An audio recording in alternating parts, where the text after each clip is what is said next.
안녕하세요. 이번 영상에서는 요즘 많은 사람들이 하고 있는 가상화폐를 주제로 이야기해 보겠습니다. 많은 사람들이 요즘 가상화폐를 통해 금전적 이익을 보시는 분들도 계시고 큰 손실을 보고 계신 분들도 계실 겁니다. 그리고 많은 국민들이 가상화폐로 큰 돈을 벌고 있는데 정부에서 과세하지 않는지 의문 가지시는 분들도 계셨을 겁니다. 그 이유는 우리나라 소득세는 열거주의를 선택하고 있습니다. 아무리 많은 소득을 벌어도 열거하지 않는 부분에 있어 발생하는 소득에 대해서는 과세할 수 없습니다. 그리고 이 경우 새롭게 나타나 새로운 경제의 한 부분으로 자리 잡아 아직 제도권에 많이 못 미친 부분도 있었습니다. 그러다 보니 가상화폐에 대하여 부가세 과세로 볼지, 개인의 경우 양도소득세로 과세할지, 사업소득으로 과세할지 논란도 있었습니다. 그렇게 논란 중이었지만 결론은 가상화폐 거래이익은 기타소득 별도 분리 과세하는 것으로 법이 개정되었습니다. 그래서 내년 1월 1일부터 양도 대여하는 부분에 있어서는 과세됨을 알고 계시면 도움이 되실 겁니다. 저도 가상화폐 관련 내용을 보다 보니 재밌는 내용이 있어 이렇게 내용을 소개해 드립니다.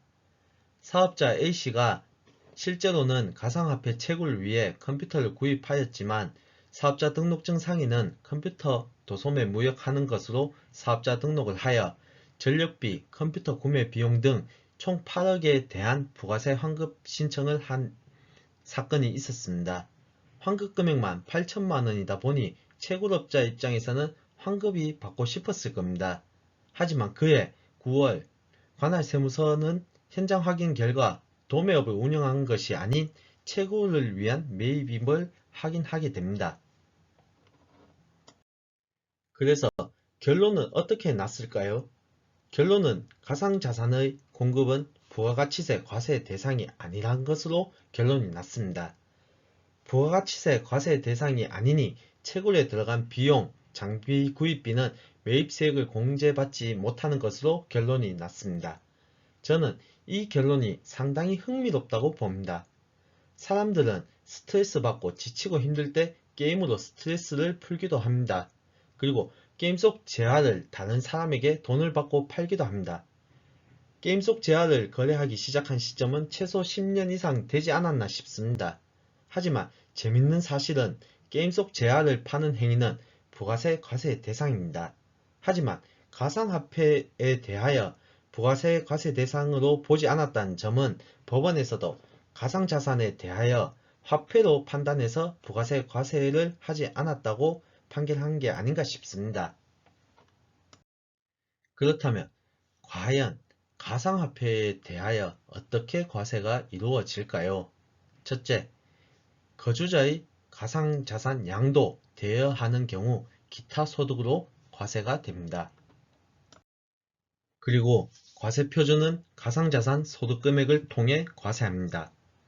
가상자산 소득금액은 연간 손익을 통산하여 계산합니다. 그리고 250만원까지는 소득에 대하여 과세하지 않습니다.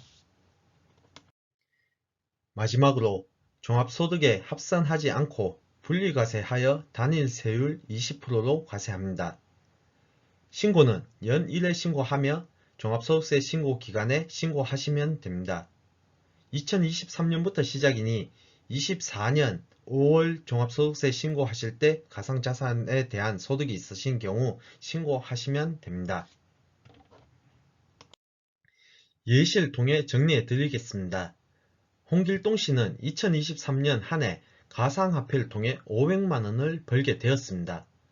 과연 그는 얼마의 세금을 납부할까요? 소득금액 500만원에 대해 250만원 비과세를 적용하고 나면 250만원이 과세 표준이 됩니다.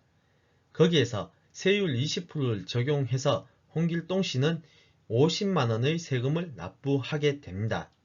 이처럼 절세라는 것은 따로 없습니다. 시대에 따라 많은 소득이 발생하여도 제도에 미치지 못해 세금을 한 푼도 안 낼 수도 있지만 제도가 그 흐름에 맞춰 제도 확립이 된다면 대한민국 국민으로서 낼 세금은 납부하여야 합니다.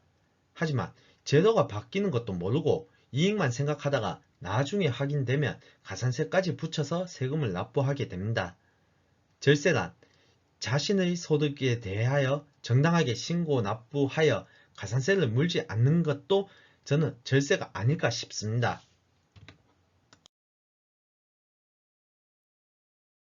감사합니다.